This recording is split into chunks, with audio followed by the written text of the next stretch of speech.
On today's show, we're diving into what small and mid-sized businesses really want from AI and whether they're ready for it. We'll explore the rising cost of private AI infrastructure, the messy truth about data readiness, and why some MSPs might be better off focusing on the basics. Plus, a fresh take on M&A. Can community-driven investment models reshape the future of business exits? Welcome to the Business of Tech Lounge, the live version of the Business of Tech podcast. It's Wednesday, June 18th, 2025, and I'm Dave Sobel. I welcome questions and comments throughout the show, so make sure to submit them in chat. If you have a question, we will happily respond to it in real time. Now, I want to thank Sales Builder, our Patreon sponsor, whose support makes this show possible. Focus on your IT sales workflow with the power of automation and visit them at salesbuilder.com. That's BUILDR.com. A reminder, I am watching chat and will take questions as they come in. Hunter Jensen is the founder and CEO of Barefoot Solutions, a custom software firm active for over 20 years. He specializes in deploying practical AI, especially generative AI, to boost productivity and data workflows for businesses. Hunter, welcome to the show. Thanks so much for having me, Dave. And Barb Paluszkiewicz is the CEO of CDN Technologies, a managed IT service provider based in Ontario, Canada. A recognized voice in cybersecurity and leadership for MSPs, she brings practical insight into client communication, team development, and the evolving role of technology in business operations. Barb, welcome to the show. Hey, thank you for having me. Hi, Hunter. How's it going? Hey, Barb. Now, I'm excited to talk to you both because as we saw live before we came on, you're both dealing with customers, which is super exciting to have someone who's actually thinking this through. And I wanted to actually sort of ask for a real practical baseline. Barb, I'll start with you. Like, what are small businesses, medium-sized businesses asking for when it comes to AI? Are they looking for automation, customer engagement, internal productivity, or are they just AI curious? All of the above. Lots of them are AI curious. For the customers that we have, they're asking, how do they use it? How do they implement it?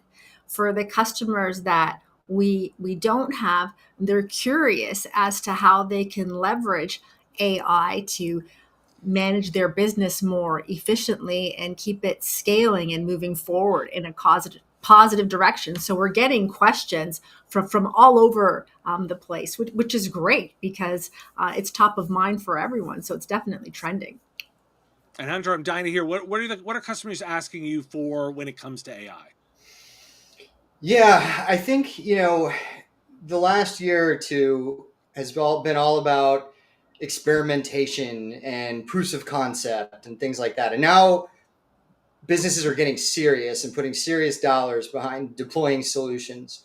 And so I think they still have some very fundamental questions, which is, where do we start with this? We know that we need to leverage AI.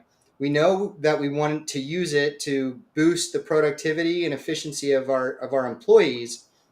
How do we do that? That's kind of the question that I'm getting the most these days. And I'll follow that up immediately and sort of ask, like, Hunter, what are you telling them when they ask, where do they start? Where are you starting them out? Well, I start by asking a lot more questions, right? And understanding what their use cases are. And what we've been doing lately that has been pretty interesting is deploying, self-hosted large language models and RAG databases for our customers, right? And so that way they can use, something like ChatGPT, but they can share all their confidential information and they can connect it with their other systems and all the rest of it. And so we've been seeing a lot of interest in something like that, where team members can boost their productivity, right, without leaking sensitive information all over the internet and getting it into OpenAI's training data and all the rest of it. Barb, I feel like the same question is useful for you. Like, what are some of those entry points and conversations you're having with customers to get them started? It's pretty much the same as hunters. Like, they want to know how to use ChatGPT. How do you incorporate it?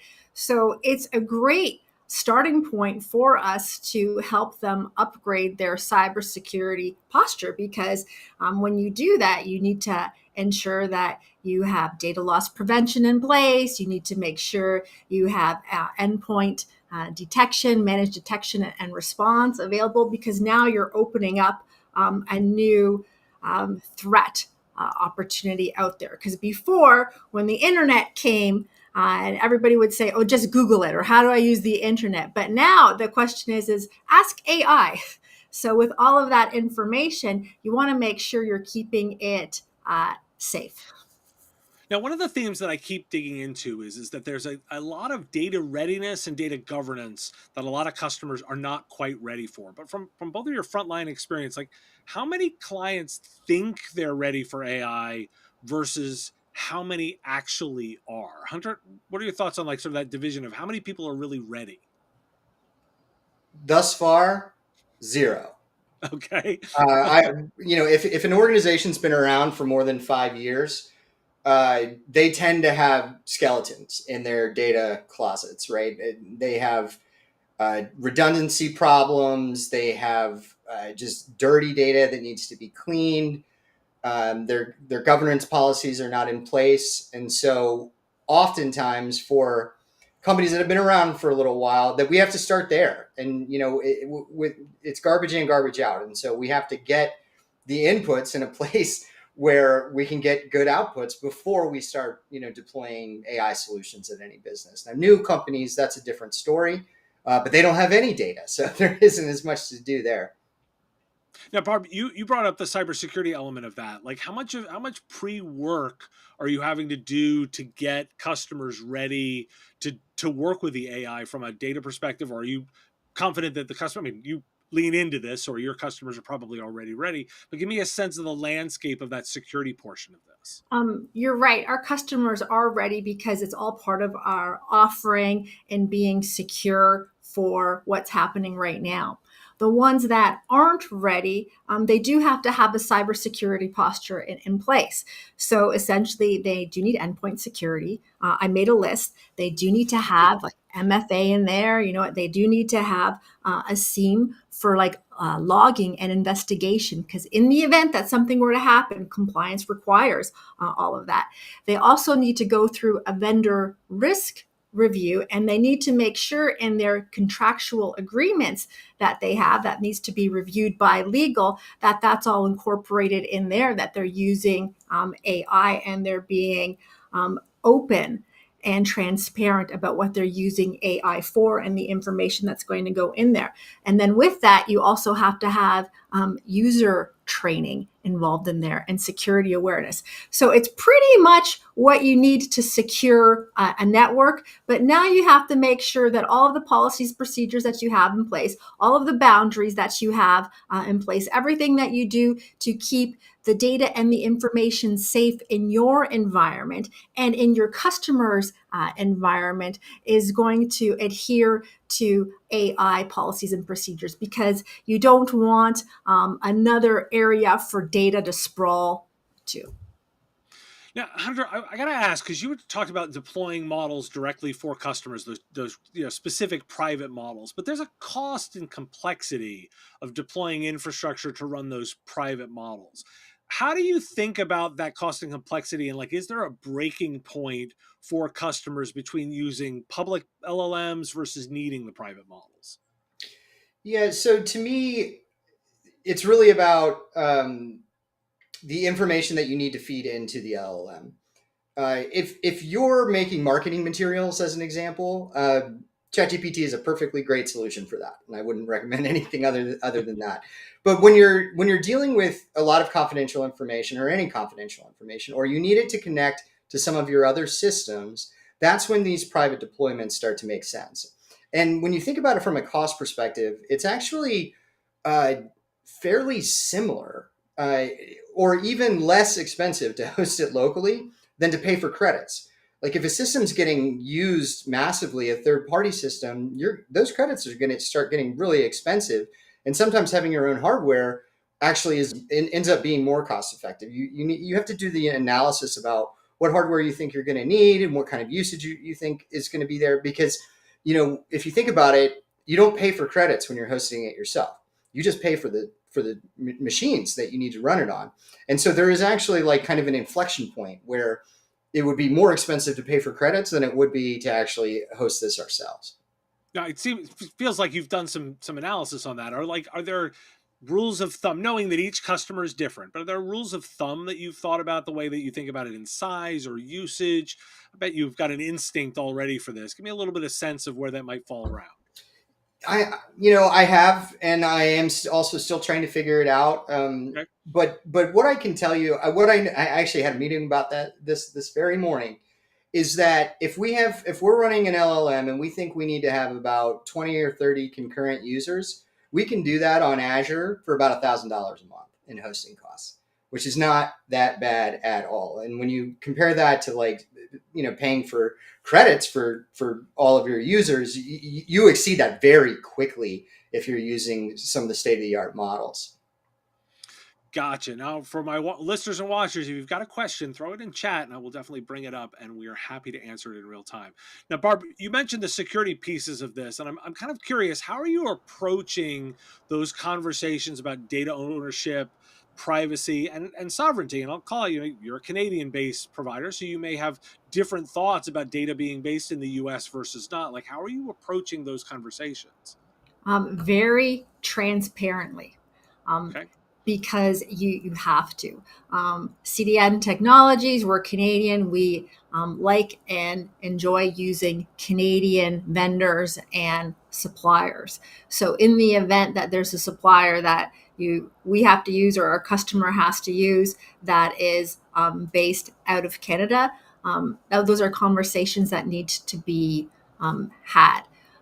You're going to have to bring me back to what the question actually was. In my brain, I was like, remember to say this, this, and this. And Uh, then I just lost it all. See, you don't have to be that formal. So what I'm curious though is like there's particularly around one of my areas of interest in this space is the idea of sort of data ownership and privacy of that. Like, and there's a spectrum of that. Like, so as Hunter mentioned, there's some data that you don't have to worry about. If you're building marketing materials, that's not necessarily something you need to worry about. And some organizations go all in on data privacy and ownership even when they don't necessarily need to. So I kind of wondered if there was like a framework or the way that you approached having conversations with customers about like their data ownership and their privacy concerns. Yes, don't use the free stuff. Always buy the licensed version. So that's basically it. I know that Hunter and I do two different types of things. When we're talking with a customer about Chat GBT, the pricing that's involved with that, there's a $25 per user subscription, there's a $200, and then there's a $2,000 subscription. So which one do you fall into?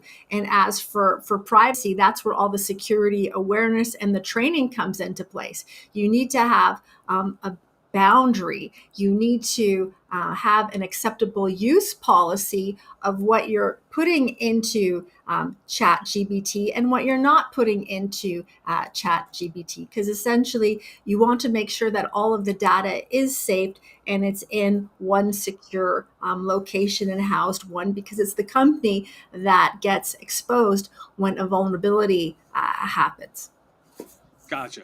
Now, Hunter, I'm sort of dying to know a little bit of like about the particular uses of talk about some of the chatbot technologies. Like, is it more are the customers when you're setting up these models? Is it more an opportunity for them to work directly with the model? Are they starting to look at automation workflows? Are they considering putting that out to be frontline conversations with customers? Like, how are they considering the way that they're going to deploy it?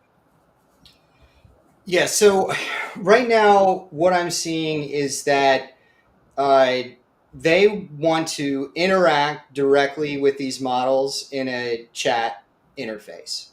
Um, Reason being, they don't trust them yet. Okay. And so when you start talking about automations, who's watching that, right? That's happening in the background. And they're worried that things are going to come off the rails with these automations. And so right now, what I find is that everybody just wants to work with it. It's about just being more efficient and more productive in your day. If you can save, a few hours a day, even on research or analysis or reporting, that's really what they want to be using it for. Which does not align with a lot of the hype that we're hearing in terms of what gets reported in kind of mainstream press, and particularly if I talk about, like, I just reported for today's show, Andy Jassy's coming out saying, oh, it's directly gonna transform roles. It seems like in the field this is a lot further away from that. Are the business owners you're having, Barb, I'll throw this one to you, are the business owners you're having conversations with, are they literally just trying to wrap their heads around what it can do for them, or are there even a subset of this that are starting to say, oh, I can start automating away particular roles or responsibilities within my organization? All right, I'll answer that question two ways. For the Okay. business owners, it's more how can I use this? So how can I, and the first thing that I say, use it as a therapist, because that's what the young people are doing to help them with their decision. So when you don't know how to say, hey, you owe me money, you owe me money for a long time. Like, put that into ChatGPT and say, how would I phrase this professionally? And it'll give you a response. How to respond to emails quicker. You can put in like 3-4 thoughts, and then ChatGPT will generate a response. So as soon as they see that, then all of a sudden they're just like, hey, you know what? I could use this. Like, this saves me a lot of time. So they're experimenting with it in the beginning on how to be more customer centric and friendly and to get things done. That's what I'm seeing, and they're learning how to do it. They're also using it to quickly skim through articles. So essentially, when you get that big, long legal document or that big, long contract that you have to sign, then essentially, what are the main points? So you don't have 24 pages to read. Maybe now you only have like 4 or 5 pages to read, like just to get the skinny on the article. That's how I'm seeing it being used by our customers. What I'm also seeing being used is they're wondering how to implement it. Yes, they like the chatbots. No, they like the chatbots. But what the chatbots and the AI is good for, what I find is the ones that use it to help the sales process come along. Like even in our MSP, we're working on it right now. And it's not so that the customers interact with the robot, because that's the last thing that I want, or have them go through an AI automation beforehand.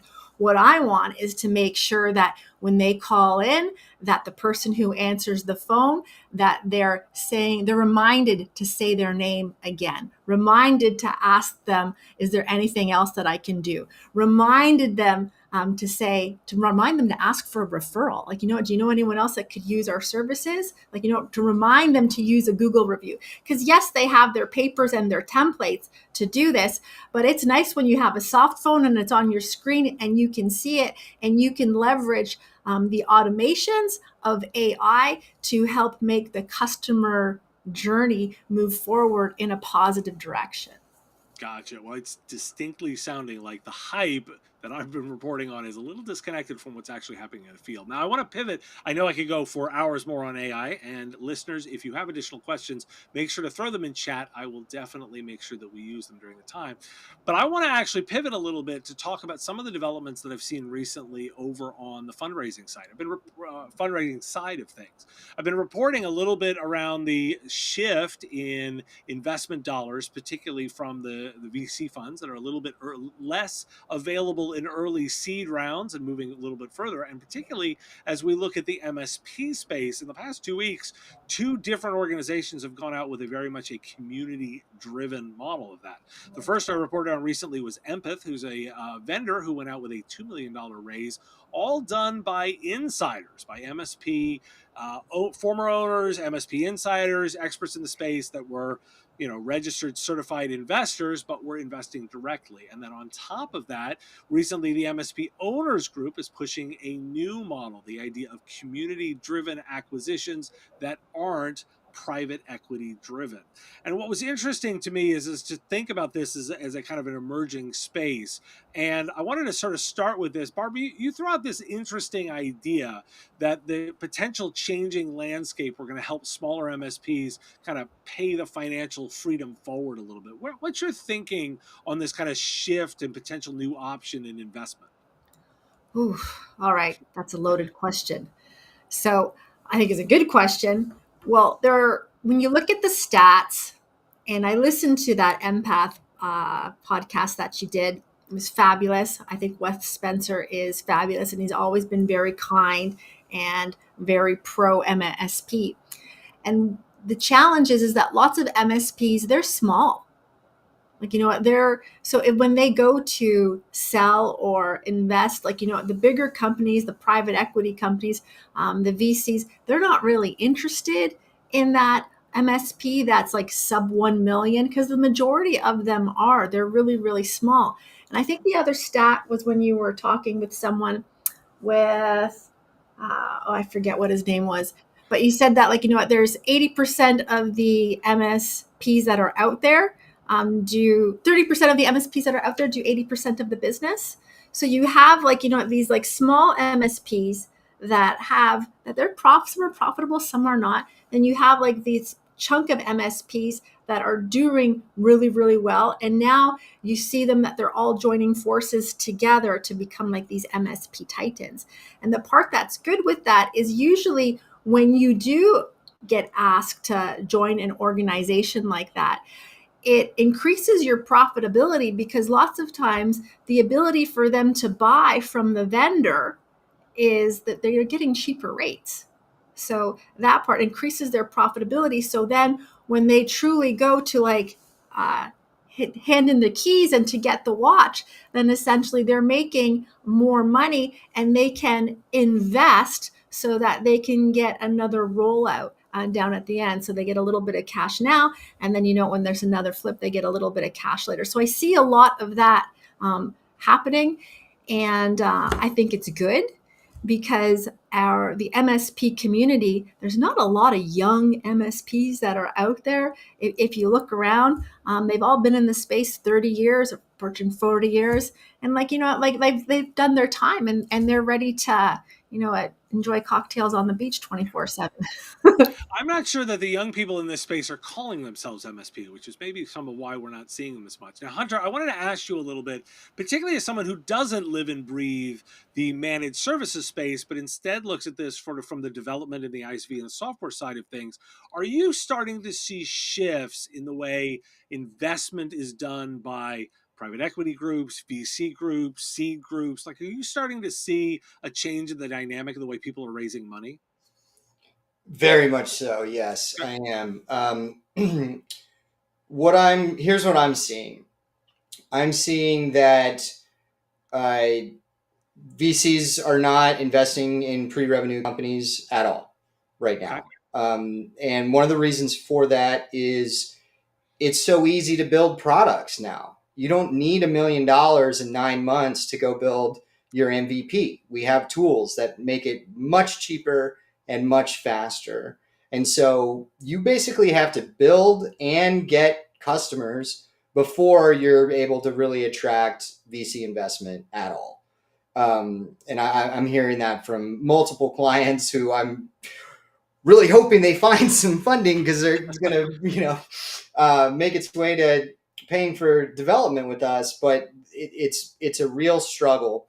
I am seeing kind of other avenues outside of VC, like particularly angel groups that are doing more seed investments. Um, we're not seeing a lot of the like community stuff that they're seeing in the MSP world. Although I will say it kind of reminds me of crypto, in terms of like, being able to let anyone kind of invest in your company and get a piece of equity in it, and kind of making it more available to non like very savvy investors. Well, to be fair, Hunter may have just turned off an idea. These community-driven ones are still qualified investors. Barb mentioned the Empath one. That was, they used Y Combinator safe notes to get, people that come from this space. But you may have turned on to an idea that somebody may listen to the idea of doing this with crypto. Crypto. It is certainly a use case that was always talked about, the blockchain, that actually made some sense to me, was smart contracts versus the idea of that, of changing out for money. Now, I want to sort of say, and Barbara, I'm going to throw this a little bit away. Like, are you finding that a lot of owners, I mean, you think about this as an owner yourself, and you're talking with other MSPs. Are they undervaluing or overvaluing themselves when they think about the business value of their own organization in kind of that M&A or investment context? The ones that I see, they're constantly overvaluing themselves. They think that, you know what, they're making so much money and they're going to get these multiple massive payouts. And then they realize that that's just not happening. And in Canada, with all of the taxes that come into play, once that comes along, and if they weren't um, managing their shareholders' loans and dividends along the way properly, then essentially they realize that, oh my goodness, I can't even sell. Like who can I even give this to? I'm seeing a lot of that with the smaller MSPs, because lots of times, you know, being female and in the IT space, there's lots of people that have growth through acquisition and marketing campaigns, and I do too. And essentially, lots of times, you know, that they're shopping, and sometimes I'm the first person that they see, sometimes I'm the third person that they see. And when we go through the numbers, I'm just like, ooh, ow, did you know that you're gonna like have to pay like $50,000 when you sell? And they're just like, what? Like it's a whole it's challenging when you have these tech turn owner operators that are very proud of what it is that they do. They're customer focused, they're customer obsessed, and you know they've been making money, but when it comes to cash out, they're not getting a 10-time multiple or a 3-time multiple or a 2-time multiple. And when you go through the numbers, they realize that, oh my goodness, I still have to work. Well, as I wrap up our time a little bit here, I kind of want to ask one other sort of fun question for the two of you. We're coming into the halfway point here. We're almost entering into Q3. Is there a particular trend, event, or something that you're keeping an eye on for the second half of this year that you think is an important thing to keep an eye on? Hunter, I'll throw it to you first to see if you've got something in particular you're looking for. Oh man, I was really hoping you'd start with Barb so I could think of something clever. Um, you know, I'm in AI just up to my neck every day. I read voraciously about everything that's been coming out. Uh, what I see in Q3 and Q4, and I've written some about this, is it's time now to get agents operational, not just personal use, but AI agents at the business like level scale, like across the entire operation. Right now, we're not there. It's been piecemeal. It's been error prone. But one of the signals that I think is a really strong indicator that's what's happening in the next 2 quarters is I don't know if either of you saw it. I think it's because I'm a beta user for OpenAI, but they just launched connectors, and so now you can connect your ChatGPT uh, account with your Dropbox and your Google Drive and your CRM. And like they launched with like 20 or 30 third parties that you can connect with. It's not, don't go looking on ChatGPT. You probably don't have access to it yet, but it's in beta and it's coming out really soon. And to me, that is the grand unveiling of like actually useful AI agents. So that's what I'm watching. So that demands a bit of a follow up before I ask Barb for hers, because I want to know, like, do you think all the pieces are there? Like, do we have the pieces to truly build the agentic AI? I'm with you that it's not actually here yet, but are the pieces in place? Or are we still waiting on certain build capabilities? So the biggest piece is MCP, Model Okay. Context Protocol, right? It is the new REST for the technical folks in the crowd. REST is how you describe an API. MCP is how you talk to models, and it's doing the same thing that APIs did. It's making them available across the internet. And when that happened, now we're ready. That was the fundamental missing piece. And that happened in the first half of this year, right? I mean, it's been out for a while, but the actual proliferation of MCP is now we are here. And so now we can start building these things. That's what was missing. I appreciate your instincts being there, because I will point out for listeners of the Daily News podcast, I've been reporting both on the rollout of MCP, and the connectors you talked about have been covered on the show. All So at right. least I'm keeping an eye on the right stuff. I appreciate the validation there. Barb, like, what are you keeping an eye on for the second half of the year as kind of the thing that that most interests you to develop? Ooh, I'm looking to see how the vendors that are supporting the MSP community, what it is that they're doing to advance their products and the solutions that we're using to help our customers move forward in a positive direction. Because everyone seems to be offering AI this and AI that, and new and improved with AI. But what exactly is it? So I'm looking to see how that plays out and trends, because at the end of the day, my job is to keep my customers safe and to keep them moving forward in a positive direction. And the tools that I use from my vendors help that. So as they're implementing all of these AI automations, are they still going to have a human behind it?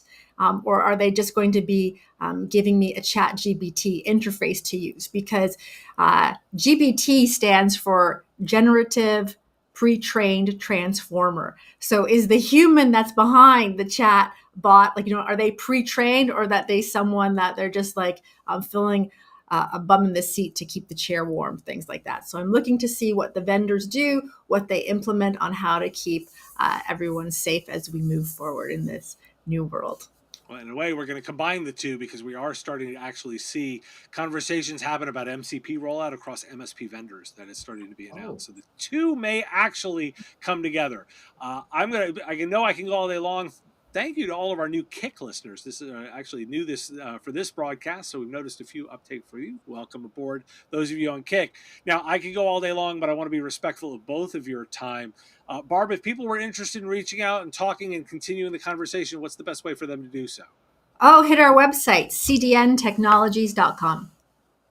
And Hunter, how can people reach out if they have additional follow-ups or questions? Yeah, please do reach out. Email me, hunter@barefootsolutions.com. If you say, hey, I heard you on the Business of Tech podcast, you will absolutely get a response, and I'd be happy to chat with you. Well, really appreciate you both joining me. It's been fun conversation. I'll have you both back again soon. Now, I also want to tease, I mentioned this, but I mentioned in a discussion with Andrew Bolton. He's the CEO of Tech Rescue, and he shared his innovative approach to delivering tech support tailored for seniors, emphasizing the importance of empathy and human connection in the way they deliver customer service. He discussed with me how his unique business model not only addresses the tech needs of that often overlooked demographic, but also proves profitable, which I will admit I was skeptical at first. And then he talked about the way his subscription-based service actually prioritizes personal interactions over automation, and he's able to deliver it. Here's a preview of that interview. Tell me a little bit about the size of the organization, but then tell me, what's the unlock here that's helping you figure out how to run it and actually make some money? So currently we have about 67 employees and outside partners and vendors. And currently we're just shy, as of today, just a couple numbers shy of 1,000 end users right now. So we are growing. Now, is this Facebook numbers? Absolutely not. Sure. Are we on target? Actually, we're ahead of target based off of my board of directors. Their initial, flow through processes are, we're ahead of schedule, which is fantastic, especially in the economy that we're possibly facing now. Sure. We offer two subscription models. We offer a $50 a month and a $400 a year annual subscription. Now, where you're thinking about in terms of the profitability aspect is we have certain call time metrics. So let's say, for example, within the first 15 minutes, I need to establish the root cause and automatically a step-by-step solution when we gain access to your phone, tablet, or laptop. If you have Wi-Fi or data connection, I can get to you. If you can get to me, I can get to you. Period. End of discussion. Sure. Within those metrics, I have within a certain, let's say within an hour, I know where our profitability margins are and I know where our red zones are. So we have our standard operating procedures to establish the problem, root cause, and a solution. And if it goes past that, There are steps in place to bring it back. If it escalates past that, a project manager steps into place and it circles it back to the original problem, and then we move forward. If we can't move forward within a certain time frame, we then are looking at a 1-to-7 ratio in terms of our buyback time frame. So we call it the roaming grandpa. So for every one that gets lost in the weeds, we need 7 calls to go within a certain time frame to stay within the daily profit margins. Now, everything else in terms of the profitability, we don't have any operating costs whatsoever except for our call center, our legal aspects, our sales team, marketing team, and basically our salaries. So we don't have an office, as you can see. I'm working out of my United States home. I also travel abroad, so I can do this remotely, and that costs a lot of costs. He brought some really interesting ideas and a very data-driven approach to the way that he's delivering the service, rethinking what we often think of as a space where you struggle to make money. And I found it really insightful. It drove some of my thinking on the way that I might build a new service provider today. Patreon's got that early. It's a benefit of supporting the show. If you visit patreon.com/MSP Radio, you sign up and get access to my interviews early. That interview is available right now, but what I would do with building an MSP in 2025 is available for my Patreons, drops this weekend on the YouTube channel and podcast feed. Now, I want to thank Sales Builder, who is our Patreon sponsor, whose support makes this show possible. Focus on your IT sales workflow with the power of automation and visit them at salesbuilder.com. That's BUILDR.com. Vendors, you too can get your name mentioned on the live show. It's a simple monthly subscription. Visit patreon.com/MSP Radio to learn more. And listeners, you can support the show. Like, share, and follow on your favorite platforms. Or, as I mentioned, support directly on Patreon with our Give What You Want model. You actually set what you think the content is worth, and by doing so, you get access to my content early. If you have a question or are listening to the recording, either put it in the description and chats below, or send it in at question@mspradio.com, and we'll answer it live on the show. Thanks for joining me for the Business of Tech Lounge, and I will see you next time.